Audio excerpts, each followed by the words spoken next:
আসসালামু আলাইকুম। অনেকদিন পরে একটা বড় ভিডিও দিচ্ছি। বহু মাস পরে এত সকালবেলা বাসা থেকে রওনা হয়েছি। যখন বাসা থেকে বের হয়েছি সূর্য ওঠেনি, অন্ধকার। প্রায় 6:30টার পরে বাসা থেকে বের হয়ে গিয়েছিলাম। 7টার দিকে আমাদের ট্রেন ছিল। আজ আমাদের গন্তব্য হলো আমরা রোমে যাব।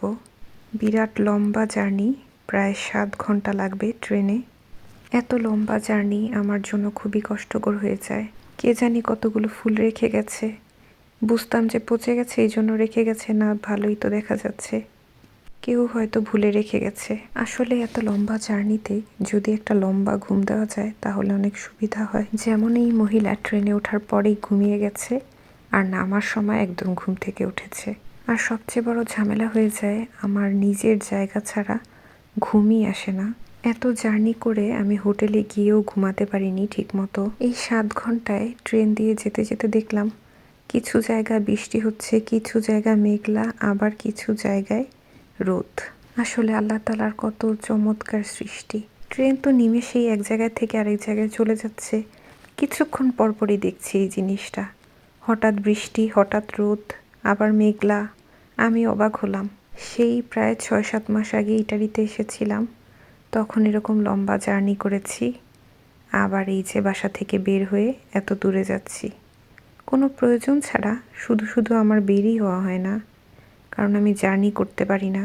এই যে এখানে এসে দেখি যে আবার বৃষ্টি হচ্ছে। আমরা তো চিন্তায় ছিলাম রোমে গিয়ে যদি দেখি এরকম বৃষ্টি হচ্ছে তাহলে তো চলাচল করতে অনেক কষ্ট হয়ে যাবে।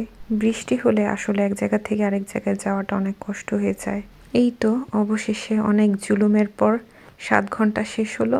আমরা ফাইনালি পৌঁছে গেলাম রোম স্টেশনে। কত মানুষ, কত ট্রেন, যে যার গন্তব্যে যাচ্ছে। এখানে এসে দেখলাম যে বৃষ্টি নেই, তবে আকাশের অবস্থা খুব একটা ভালো না। এই বৃষ্টি নিয়ে খুবই চিন্তায় ছিলাম। পরে গুগলে দেখলাম যে কালকে বৃষ্টি হবে, তখন আমরা ট্রেনে থাকব। স্টেশন থেকে কাছেই আমাদের হোটেল নেওয়া হয়েছিল। এই তো আমরা হোটেলে চলে এসেছি। রুমটা মোটামুটি ভালোই ছিল। সবচেয়ে ভালো যে বিষয়টা ছিল সেটা ছিল ওয়াশরুম। সবকিছু খুবই পরিষ্কার ছিল। আর এই যে এখানে গরমকাল হলে ইচ্ছা মতো গোসল করতাম। আসলে রাত্রে ঘুমাবো কোথায়, এই জন্য আমরা হোটেল নিয়েছি, না হলে শুধু শুধুই। কারণ আমাদের বাইরে বাইরেই সময়টা কেটে গিয়েছে। রাত্রে একটু এসে হোটেলে ছিলাম। আর এই যে হোটেলের জানালা দিয়ে এরকম একটা সুন্দর ভিউ দেখা যাচ্ছিল। যেহেতু আমরা 6 তলার উপরে ছিলাম, জিনিসপত্র রেখেই বের হয়ে গিয়েছিলাম। একটু খাওয়া দাওয়া করতে হবে, কারণ আগের দিন রাত্রে খাওয়া দাওয়া করেছি আর ট্রেনের মধ্যে জাস্ট একটু কেক খেয়েছি। এই তখন প্রায় 4:30 বেজে গিয়েছিল আমাদের খেতে খেতে। খাওয়া দাওয়া শেষ করেই আমরা একটু বের হয়েছিলাম, কারণ কালকেই আবার চলে যাব। এখন যা একটু সময় আছে, এখানে সেখানে একটু ঘুরবো। তাও আমার যাওয়ার ইচ্ছা ছিল না যদি আমার জামাই জোর করে না নিয়ে যেত, কারণ আমার খুবই শরীর খারাপ লাগছিল, অনেক ক্লান্ত লাগছিল। তারপরও অনেক কষ্ট করে গিয়েছি। আমরা কলোসিয়াম দেখতে গিয়েছিলাম, তারপর একটু রোমান সাম্রাজ্য, এগুলি আশেপাশে একটু ঘোরাঘুরি করে দেখলাম। সবচেয়ে বড় সমস্যা না চিনলে যা হয় আর কি, আমাদের অনেক সময় নষ্ট হয়েছে। প্রথমে আমরা একটা ভুল বাসে উঠেছিলাম, তারপর বাস চেঞ্জ করে তারপর আবার গিয়েছি। আসলে রাতের সৌন্দর্য একরকম, আবার দিনের বেলার সৌন্দর্য অন্যরকম। লাইটিংগুলো জাস্ট অনেক সুন্দর। রাতে একটু ভিড় কম, দিনের বেলা নাকি আরও অনেক ভিড় থাকে। রাত্র হিসেবে তাও অনেক মানুষ। আমরা যে রুমে ঘুরতে এসেছি ইচ্ছে করে প্ল্যান করে, এরকম কিন্তু না, কাজের উদ্দেশ্যেই এসেছি। কপালে আর কি যা যা আছে সেটাই। কপাল গুনে কত কিছু দেখে নিলাম। কাজে না আসতে হলে ইচ্ছে করে এত কষ্ট করে এত দূরে কখনোই আসার আমার ইচ্ছে ছিল না। ঘুরতে কম বেশি সবারই ভালো লাগে, কিন্তু ঘুরলে যদি আমি অসুস্থই হয়ে যাই, এই জন্য আমার ঘুরতে যেতে একদম ভাল লাগে না।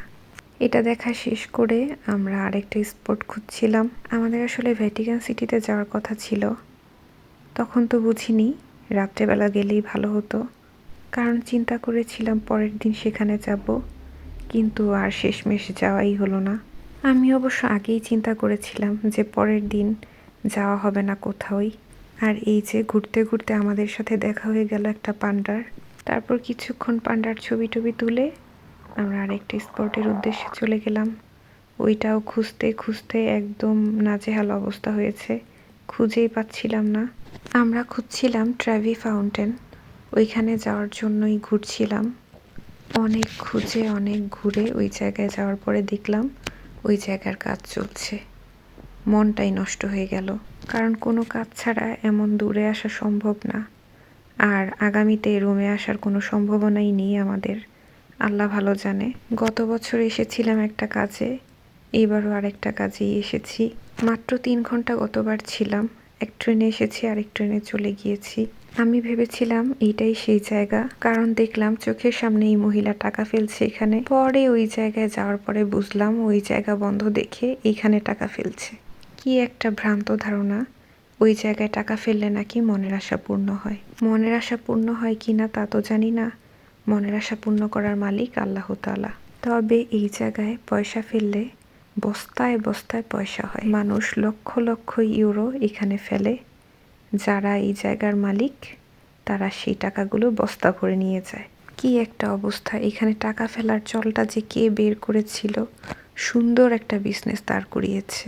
ভিডিওটা আর বড় করলাম না, আমাদের জার্নির বাকি অংশটা পার্ট 2-তে দেখতে পাবেন। আজ এই পর্যন্তই, আল্লাহ হাফেজ, থ্যাংকস ফর ওয়াচিং।